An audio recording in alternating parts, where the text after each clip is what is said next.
Okay, let's go back to electron configuration. Let's have an example for siguro ano magandang. Balik tayo kay magnesium.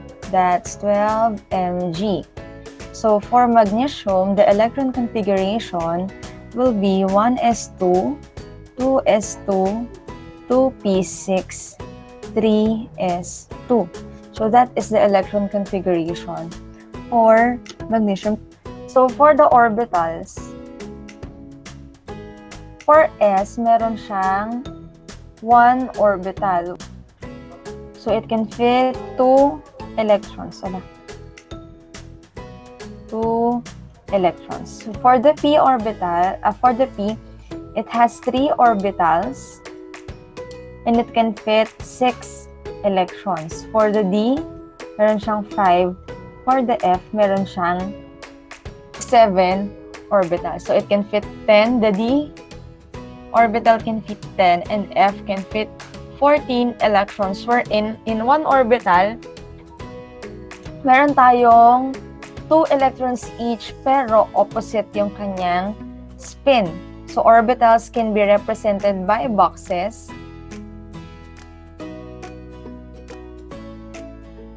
And electrons can be represented by arrows. Yung mga arrows, it can be up spin or down spin. So it will represent your electrons. So how do we show this? How do we draw or how do we illustrate the orbital diagram? So balik tayo kay magnesium. This is our first example. 1s2, 2s2, 2p6, 3s2, that is the electron configuration. For every orbital, ito siya. Hiwalay na orbital to, hiwalay din siya, and hiwalay din tong orbital na to. So our orbital diagram will be one box. Bakit one box? Kasi ito siya, 1s2, siya yun. Then another box for 2s2. That is 2s2. Then we have, this time, we have 2p6 here. So we know the p subshell has 3 orbitals. So that will be one long box na may 3. So this will be 2p6. And another box for the last one, which is 3s2. This is 3s2. So that is how you illustrate the orbital diagram. I know some of you are already familiar with this or hindi lang siya maalala pero familiar siya. But that is how you illustrate the orbital diagram. Okay. Simulan natin kay hydrogen para mas madali. So the electron configuration of hydrogen is 1s1. So this orbital diagram will be, since it is in the s subshell, meron lang tayong isang orbital for it. So this will be 1s1. The number here or the subscript here or the exponent serves as the number of electrons that is inside that orbital. We always start with the upspin. Upspin muna tayo, then downspin. Every orbital, kaya niya ng 2 electrons. And the electrons should be opposite spins. When you say opposite spins, one should be up or clockwise, the other should be down or counterclockwise. So for this time, since this is 1s1, we start with the upspin. So I usually draw my arrow like this. Yan, parang ganyan. Pwede rin naman yung ganitong arrow. Bahala na kayo. Pero I usually draw my arrow like this. Wala lang. Bakit ba? Ayan. So, kung ano yung last na arrow na idodrawing nyo, kailangan bibilugan nyo siya. So, you will find out later on bakit kailangan bilugan yung last na arrow na idodrawing nyo. So that is the electron configuration and orbital diagram for hydrogen. Next, let's move to helium. para mas magets nyo pa siya. So for helium, the electron configuration of helium is 1s2. So its orbital diagram will be, nasa S pa din siya, so 1 box tayo, 1s2. So meron siyang dalawang electrons. So 1 up, 1 down. So that is the orbital diagram for helium. Again, encircle the last electron that you're going to draw. Next example will be lithium. So lithium electron configuration will be 1s2, 2s1. Orbital diagram. So isang orbital for 1s2. Pangit ng box. Ayan. Then another single orbital for 2s1. So this is 1s2, this is 2s1. So again, fill in the electrons. So we have 1, 2. Then saka natin i-fill in itong orbital ni 2s1. So meron siyang isang electron. So start with the up spin. Then again, encircle the last electron that you draw. Madali lang siya, di ba? Then, let's go with beryllium. Pag medyo hindi nagigets, sabihan ako, ha? Number 4, beryllium. Ano spelling ng beryllium? Ganyan ba? Okay. Electron configuration, 1s2, 2s2. So, same lang din siya. 1 box.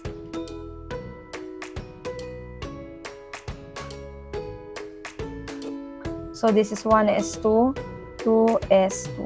So, 1 arrow, down, up, down. Then, encircle the last electron. Try boron muna pala. Surprise pala yung nitrogen. Boron. Okay, so electron configuration of boron will be 1s2, 2s2, 2p1.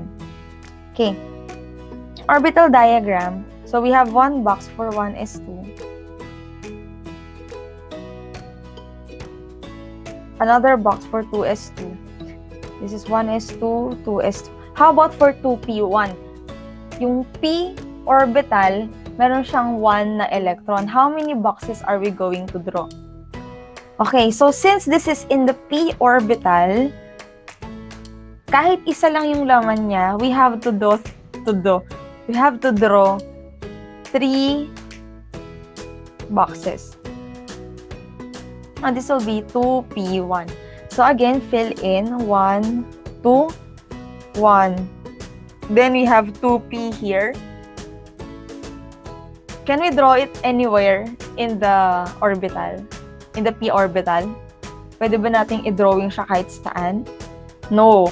So you have to draw it in the first orbital ng p. So that will be up. Then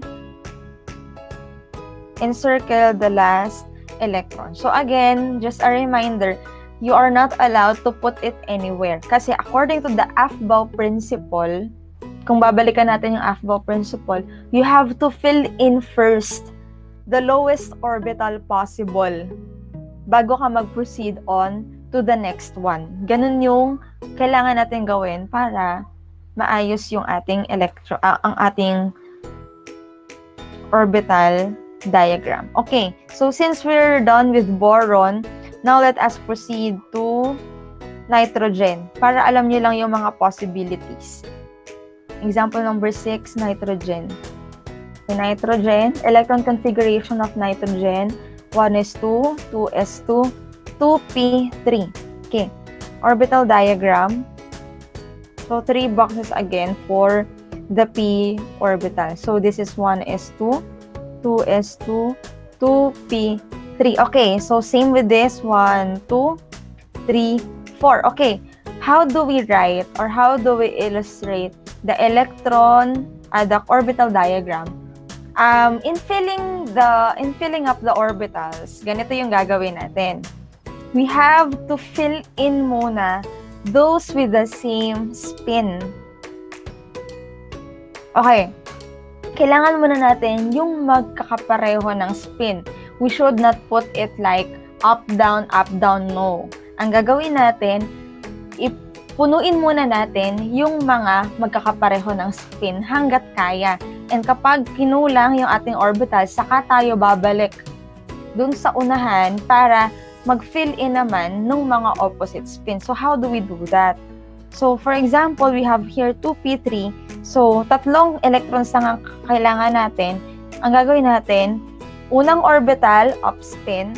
Then, saan natin ilalagay yung second na electron? Do we put it here? Hindi pwede. Kasi sabi nga natin, kailangan pareho muna ng spin. Hindi naman natin pwedeng ilagay na up din to. Kasi nga dapat opposite yung spin nila. So, we should put it on the second orbital. And yung third electron naman, lalagay natin dun sa third orbital. So, that is how you draw the orbital diagram for the nitrogen. So, pag ang ginawa nyo ay up, down, up, that will be wrong. Understood? So, mali siya. So, kailangan punuin nyo muna yung same spin, saka kayo babalik dun sa unahan para maglagay ng opposite spin. Paano yung opposite spin naman? Sige, gawin natin si fluorine. Example number 7. Fluorine. So, electron configuration of fluorine, 1s2, 2s2, 2p5. Okay. So, orbital diagram will be this, 1s2, 2s2, 2p5. Okay. So, this will be up, down. Okay na yan. Complete na yan. Up, down. Then, ito tayo, 2p5. Again, punuin muna natin yung bawat orbitals ng parehong spin. So, 1, 2, 3. Then, nasa na yung pang 4 tsaka 5. So, since kulang yung ating orbitals, hindi naman siya kulang, pero puno na ng same spin yung ating orbitals, saka tayo babalik dun sa unahan to fill in the opposite spin. 4, 5. So, that is how you do the orbital diagram. Okay, you do this next example. Number 8. Let's have phosphorus. So, electron configuration will be 1s2, 2s2, 2p6, 3s2,